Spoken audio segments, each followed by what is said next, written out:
Welcome to Ceylon செய்திகள். இது இலங்கையின் இன்றைய முக்கிய செய்திகள். முதலில் தலைப்புச் செய்திகள். சிறையில் வேலைக்கு அமர்த்தப்பட்டுள்ள மகிந்தானந்தன்.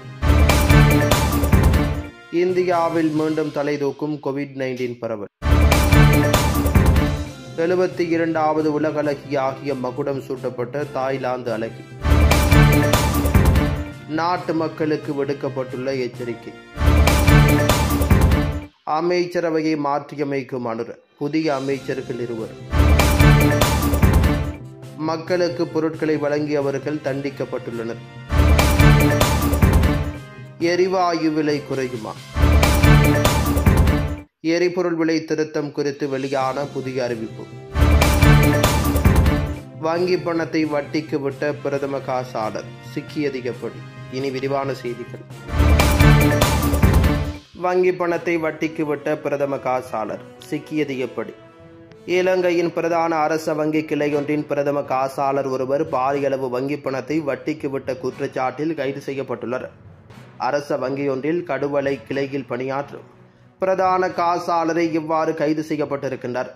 வங்கியிலிருந்து 13.5 கோடி ரூபாவுக்கு மேற்பட்ட தொகையை தவறான வகையில் பல்வேறு கணக்குகளில் இந்த நபர் வைப்பு செய்துள்ளார் என குற்றம் சுமத்தப்பட்டிருக்கின்றது.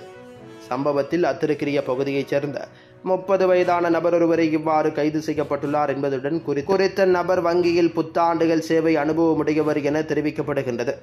நாளாந்த பணம் சரிபார்ப்பு செய்யும் வேளையில் பெரிய அளவில் பணம் குறைவடைந்திருந்ததனை அவதானித்த வங்கி முகாமையாளர் இதுகுறித்து கடுவல போலீசாரிடம் முறைப்பாடு செய்துள்ளார். இதன் அடிப்படையில் சந்தேக நபரை கைது செய்த போலீசார் அவரிடமிருந்து பல ரசீதுகளையும் மீட்டுள்ளதுடன் மேலதிக விசாரணைகளையும் முன்னெடுத்துள்ளதாக கூறப்படுகின்றது. மக்களுக்கு பொருட்களை வழங்கியவர்கள் தண்டிக்கப்பட்டுள்ளனர். மக்களுக்கு பொருட்களை வழங்கியவர்கள் தண்டிக்கப்பட்டுள்ளதாக சர்வஜன வலய கட்சியின் தலைவர் திலீப் ஜெயவீர தெரிவித்திருக்கின்றனர். முன்னாள் அமைச்சர் மகிந்தானந்த அழுத்கமகே மற்றும் முன்னாள் ராஜாங்க அமைச்சர் நளின் பெர்னாண்டோ தண்டிக்கப்பட்ட விவகாரம் தொடர்பில் அவர் இவ்வாறு கருத்து வெளியிட்டுள்ளார். கரம்போர்டுகளை மக்களுக்கு வழங்கிய காரணத்தினால் இருவருக்கும் சிறை தண்டனை விதிக்கப்பட்டுள்ளது என அவர் குறிப்பிட்டுள்ளார். அவர்கள் இருவரும் இந்த கரம்போர்டுகளை தங்கள் வீட்டுக்கு எடுத்துச் செல்லவில்லை என அவர் தெரிவித்திருக்கின்றார். திருடர்களை பிடித்து அவர்களை கொள்ளையிட்ட பணத்தை மீள பெற்றுக்கொள்வதாக அரசாங்கம் வாக்குறுதி அளித்திருந்தது என அவர் தெரிவித்திருந்தார். பெரிய திருடர்களை பிடித்து களவாடப்பட்ட சொத்துக்களை மீள பெறும் வரையில் மக்கள் காத்திருப்பதாக தெரிவித்துள்ளார். திருடர்களுக்கு தண்டனை விதிப்பது சிறந்த விடயம் எனவும் அதனூடாக மக்களுக்கு ஏதேனும் கிடைக்க வேண்டும் எனவும் தெரிவித்துள்ளார். களவாடப்பட்ட பணத்தை மீள பெற்றுக்கொள்ள வேண்டும் என மக்கள் விரும்புகின்றனர் என அவர் குறிப்பிட்டுள்ளார். எவ்வாறாயினும் கரம் மற்றும் தாம்போர்டுகளை மக்களுக்கு வழங்கிய காரணத்தினால் அந்த பணத்தை மீள பெற்றுக்கொள்ள முடியாது என அவர் தெரிவித்துள்ளார். பெரிய திருடர்களை பிடித்து அவர்கள் களவாடிய சொத்துக்கள் மற்றும் பணத்தை மீள பெற்றுக்கொள்வதே அரசாங்கத்தின் கடமையாகும் எனவும் மக்கள் அதனையே எதிர்பார்க்கின்றனர் எனவும் தெரிவித்திருக்கின்றனர். எரிபொருள் விலை திருத்தம் குறித்து வெளியான புதிய அறிவிப்பு. மாதாந்திர எரிபொருள் விலை திருத்தத்திற்கு ஏற்ப இன்று மேற்கொள்ளப்பட்ட திட்டமிடப்பட்ட எரிபொருள் விலை திருத்தம் குறித்து இலங்கை பெட்ரோலிய கூட்டுத்தாபனம் அறிக்கை ஒன்றை வெளியிட்டிருக்கின்றது. இந்த முறை மாதாந்திர எரிபொருள் விலை திருத்தம் மேற்கொள்ளப்பட மாட்டாது என்று அதில் குறிப்பிடப்பட்டிருக்கின்றது. அதன்படி லங்கா ஒட்டோ டீசல் 1 லிட்டரின் விலையானது 274 ரூபாயாகவும் லங்கா சூப்பர் டீசல் 1 லிட்டரின் விலை 325 ரூபாவாகவும் காணப்படுகின்றது. 95 ஒக்டேன் 1 லிட்டரின் விலை 341 ரூபாவாகவும் 92 ஒக்டேன் 1 லிட்டரின் விலை 293 ரூபாவாகவும் காணப்படுகின்றது. இதேபோல் மண்ணெண்ணெய் 1 லிட்டரின் விலை 178 ரூபாயாக மாற்றமின்றி காணப்படுகின்றது. 72வது உலக அழகியாக மகுடம் சூட்டப்பட்ட தாய்லாந்து அழகி.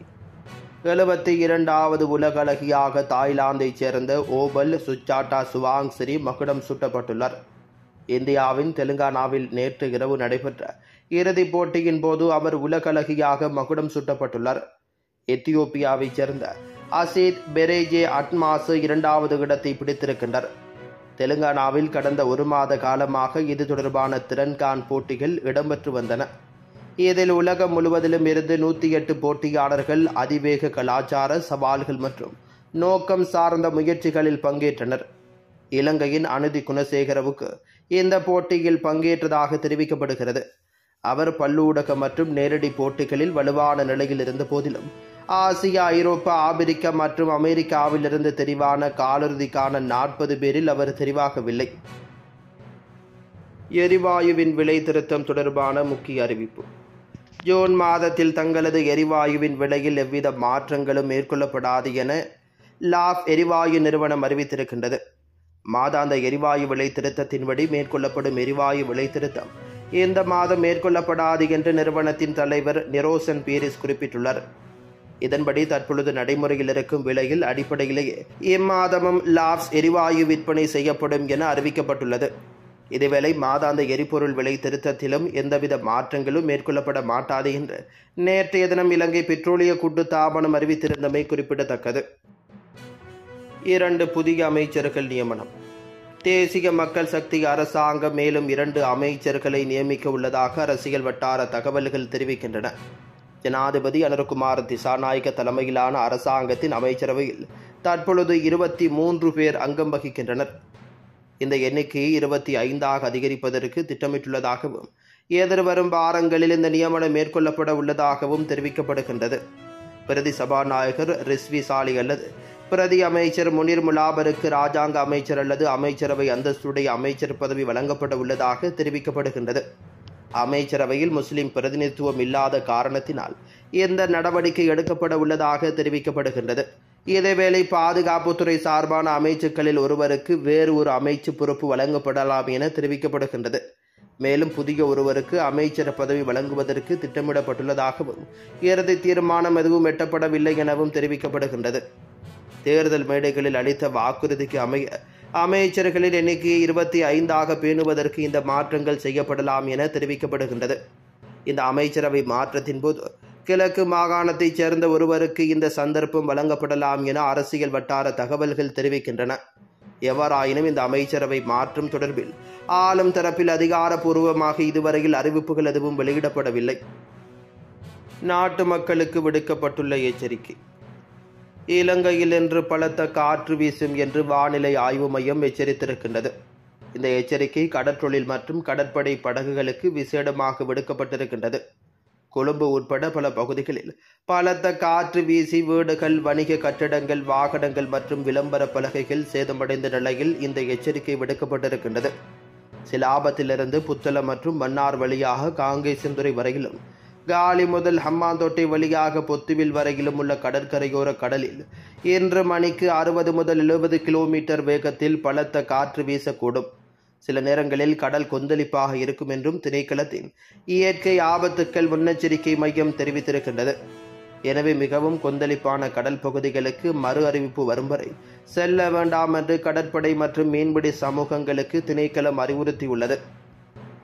இதேவேளை நிலவும் மோசமான வானிலை காரணமாக 14 மாவட்டங்களில் 7239க்கும் மேற்பட்டோர் பாதிக்கப்பட்டுள்ளதாக அனர்த்த முகாமைத்துவ மையம் தெரிவித்திருக்கின்றது. 20 வருட சிறை காலம். சிறையில் வேலைக்கு அமர்த்தப்பட்டுள்ள மஹிந்தானந்த. இந்த வாரம் முறையே 20 மற்றும் 25 ஆண்டுகள் சிறை தண்டனை விதிக்கப்பட்ட முன்னாள் அமைச்சர் மஹிந்தானந்த அலுத்கமகே மற்றும் முன்னாள் வர்த்தக அமைச்சர் நளின் பெர்னாண்டோ ஆகியோர் வெளிக்கடை சிறைச்சாலையில் அச்சிடும் பிரிவில் பணிபுரிய நியமிக்கப்பட்டுள்ளதாக தகவல்கள் வெளியாகியிருக்கின்றது. ஆயுள் தண்டனை விதிக்கப்பட்ட கைதிகளும் கொலை மற்றும் பாலியல் வன்கொடுமை குற்றவாளிகளும் அடைக்கப்பட்டுள்ள சிறைச்சாலையில் சேப்பல் பிரிவின் பிரதான பிரிவில் இருவரும் ஒன்றாக வைக்கப்பட்டிருக்கின்றனர். அரசுக்கு 53 மில்லியன் ரூபாய் இழப்பை ஏற்படுத்தியதாக குற்றம் சாட்டப்பட்ட பின்னர் உயர் நீதிமன்ற விசாரணை நீதிமன்றத்தால் பெர்னாண்டோவுக்கு 25 ஆண்டுகள் கடுங்காவல் சிறை தண்டனை விதிக்கப்பட்டது. அதே நேரத்தில் அரசுக்கு 53 மில்லியன் ரூபாய் இழப்பை ஏற்படுத்தியதாக குற்றம் சாட்டப்பட்ட உயர் நீதிமன்ற விசாரணையில் மஹிந்தானந்த அலுத்கமகேவுக்கு 20 ஆண்டுகள் கடுங்காவல் சிறை தண்டனை விதிக்கப்பட்டது. 2015 ஜனாதிபதி தேர்தலின் போது சத்தோச மூலம் கரம்போர்டுகளையும் செக்கர்ஸ் டாம் போர்டுகளையும் இறக்குமதி செய்து கழகங்களுக்கு விநியோகித்ததாக அவர்கள் மீது குற்றம் சாட்டப்பட்டது. மேன்முறையீட்டு ஆவணங்களை தயாரிப்பதற்காக தீர்ப்பின் சான்றிதழ் அளிக்கப்பட்ட நகலுக்காக காத்திருப்பதாக அவர்களின் வழக்கறிஞர்கள் தெரிவித்துள்ளமை குறிப்பிடத்தக்கது. இந்தியாவில் மீண்டும் கோவிட்-19 வைரஸ் 3000 கடந்த தொற்றாளர்களின் எண்ணிக்கை. இந்தியாவில் கோவிட்-19 தொற்றினால் பாதிக்கப்பட்டவர்களின் எண்ணிக்கை 3000 கடந்துள்ளதாக அந்த நாட்டு ஊடகங்கள் செய்தி வெளியிட்டுள்ளன. கேரளா, மகாராஷ்டிரா, டெல்லி ஆகிய மாநிலங்களில் கோவிட்-19 தொற்றாளர்கள் பதிவாகியுள்ளதாக இந்திய செய்திகள் தெரிவிக்கின்றன.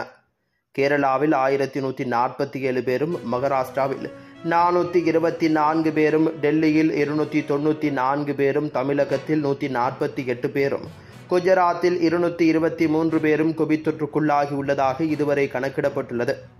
மேலும் இதுவரை இந்தியாவில் 7 கோவிட் மரணங்கள் பதிவாகியிருக்கின்றன. தொற்று நிலை மீண்டும் உயரும் நிலையில் பல மாநிலங்களில் முகக்கவசம், சமூக இடைவெளி மற்றும் தடுப்பூசி தொடர்பான நடைமுறைகள் மீண்டும் தீவிரமாக்கப்பட்டுள்ளன. மருத்துவமனைகள் மற்றும் சுகாதார மையங்களில் சோதனை மற்றும் கண்காணிப்பு நடவடிக்கைகள் முன்னெடுக்கப்படுகின்றன. ஹாங்காங், சிங்கப்பூர், சீனா, தாய்லாந்து ஆகிய நாடுகளில் கோவிட்-19 மீண்டும் பரவ ஆரம்பித்துள்ளதாக சர்வதேச செய்திகள் தெரிவிக்கின்றன. இதனால் வெளிநாடுகளில் இருந்து வரும் பயணிகளுக்கு கடுமையான சோதனைகள் மேற்கொள்ளப்பட உள்ளன. சுகாதாரத்துறை நிபுணர்கள் கூறுவதாவது, கோவிட்-19 இன்னும் முழுமையாக நீங்கவில்லை. மக்கள் எச்சரிக்கையாக செயல்பட வேண்டும். சிகிச்சை மற்றும் தடுப்பு நடவடிக்கைகளை பின்பற்றினால் தொற்றை கட்டுப்படுத்த முடியும் என தெரிவித்திருக்கின்றனர்.